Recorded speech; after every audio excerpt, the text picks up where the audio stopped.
Well, all right. Here we are. I wanted to just give you a quick update over on the YouTube Shorts. I just sold a Amazon put. It has an expiration of April 6th. That's 13 days out, and I had the $92 strike. I think we collected a dollar two. So it's still hovering around that number. But let's see, 102 divided by 92. Okay, that's 1.1%. If we divide that by the number of days, so it's 13 days out. So if we divide by 13 and then we multiply by 365 days, we'd be at around a 31% return on our collateral if we were able to repeat that trade over and over again with these same types of numbers. So I wanted to give you an update on that. In fact, let's click through the Amazon here and see exactly, I think it was $102 I got on that. Oh, 105. Hey, that gives me more buying power on the Starbucks. Then we also have this on the board. We have 5 contracts on the $84 put that expire April 21st. What do we collect on those? When we first opened that up, we collected $440 bills. So it's at $95 total return, 21% into profit.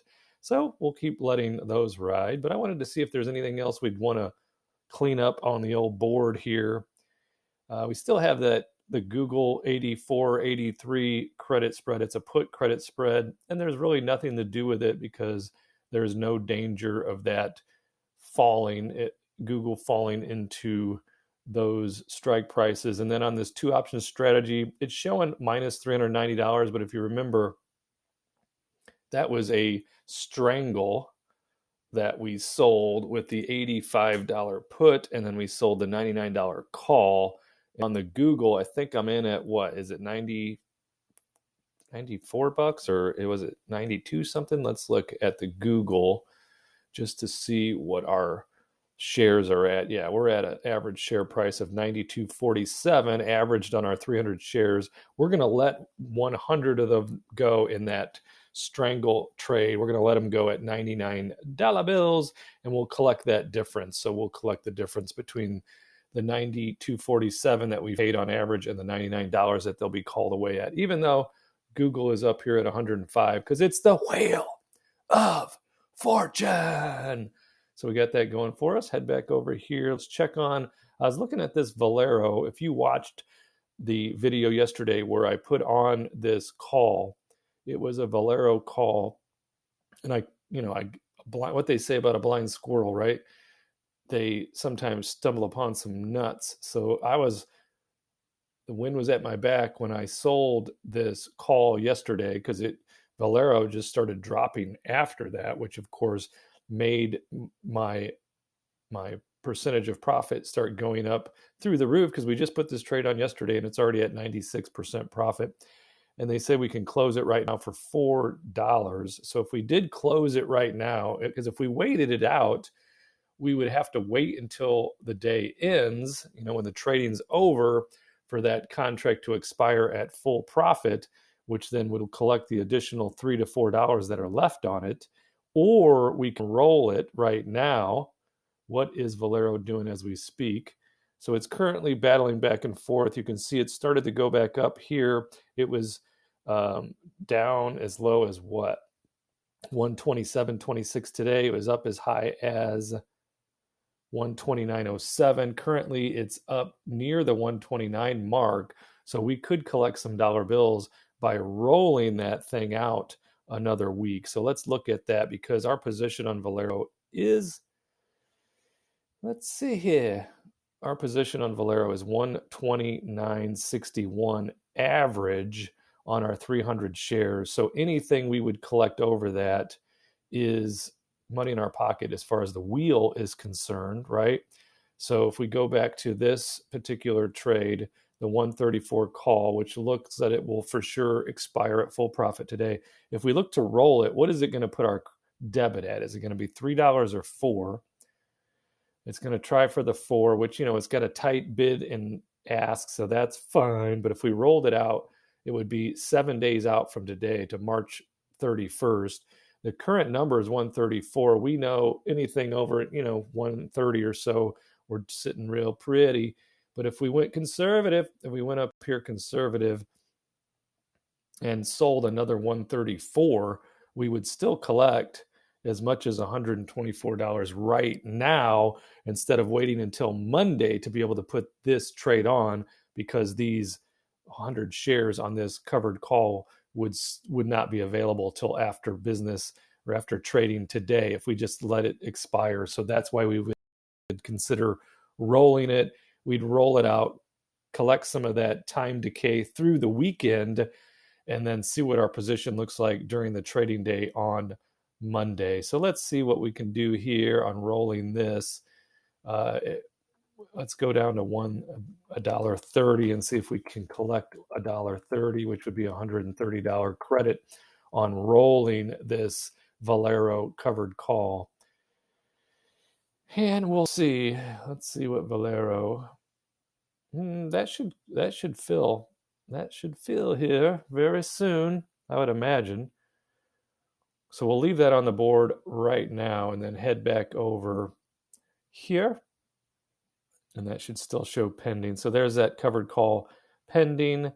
Let these puts expire. We're letting that Google, the put side of that two option strategy, will expire at full profit, but then the $99 call will be exercised. Those shares will be extracted from my sweet hands into the other side of that trade. And that's fine, because then we'll free up $9,900 that will then go into our account, available for the next round of selling puts on Google, because Google's been on a run. So I'd imagine some sort of pullback will be happening soon.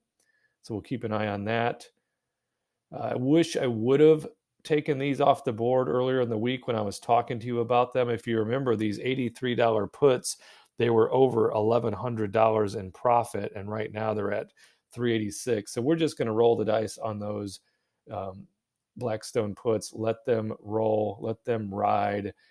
These $42 puts on Citigroup. What's Citi doing? It must be down again today. It is. Whoa.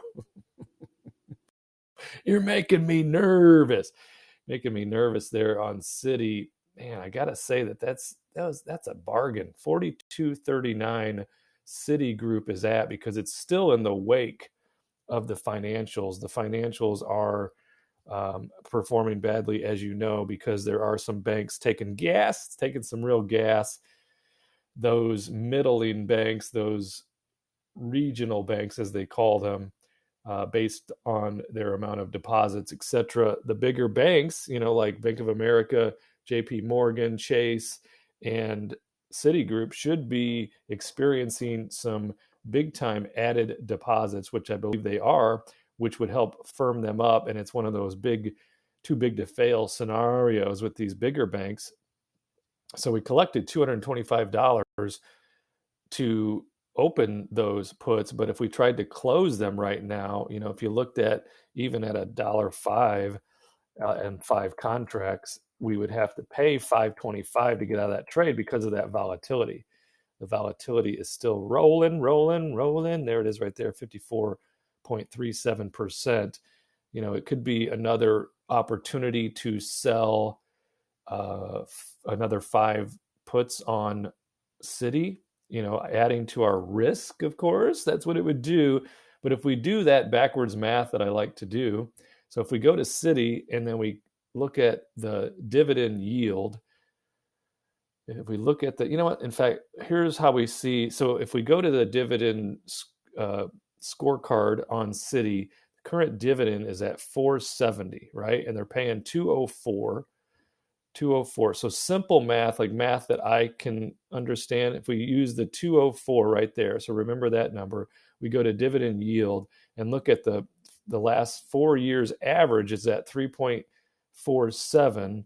So if we use the 204 current dividend, then we divide it by the 3.47, then that tells us that Citi should be at about $58, or, and I guess not necessarily should be, but according to dividend yield theory, it will revert to the mean. So over time, And we don't know how long that time is, but over time, that it should be worth $58 at least on the Citigroup. Now, what do our friends at Alpha Spread say? I know they say that it's currently a bargain, but the nervousness of the market is beating down the financials, which of course it's hard. It should be a great play on Citi and Bank of America and JP Morgan right now because they're unnecessarily, at least we think it's unnecessarily being beaten down. Because look at the intrinsic value of Citi, 83.65. Even worst case scenario is showing it at 53.27, and it's currently trading as we speak at 42.46. So if we look at what would be another round of puts on Citigroup, let's trade the C, sell some puts. We'll go out in a week and see what kind of premium we're looking at and what kind of strike price, because currently we have those 42s on the board expiring next Friday, which are certainly under pressure right now. There they are, 5 contracts. And if we go to that 1% rule, or just, I shouldn't say it's a rule, but if we look at the 1%ers, we could be down here at $39 and still try to collect 38 cents, which would be right around 1% on our money. And there's that high implied volatility, 67.89%. And then Citi, if we do get caught with our pants down and Citi continues to tumble and we're buying up 500 shares at $42 and then maybe another 500 shares at $39, even at the worst case scenario, what we would hope and what we think is that Citi would continue to pay us the dollar bills at a 4.70 yield, and we'll be able to sell covered calls on that as well. So let's just take another look at the Citi. Take a look at me now. Can we fill this dough on the Citi that keeps falling down right before our very eyes? Okay, so that's 38 cents on a $39 put.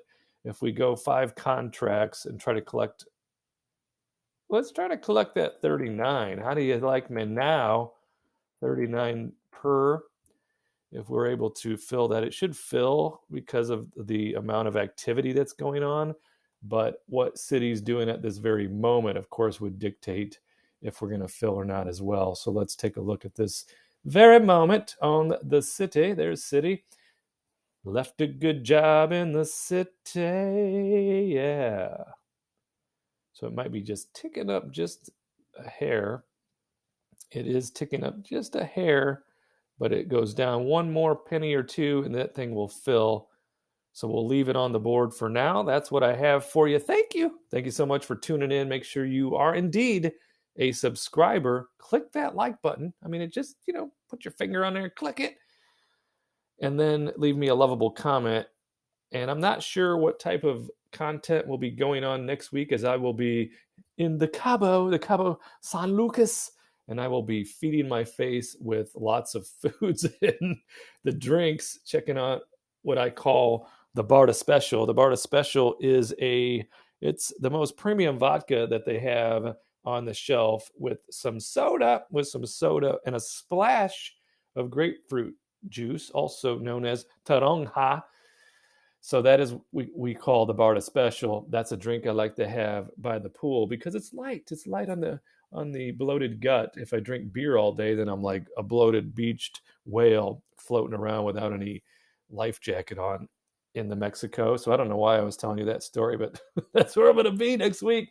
We leave tomorrow morning, 5 a.m., and then we got a flight on over to the Cabo. So I will probably do a handful of trades via the YouTube shorts. So look for those, and I will see you in the next video.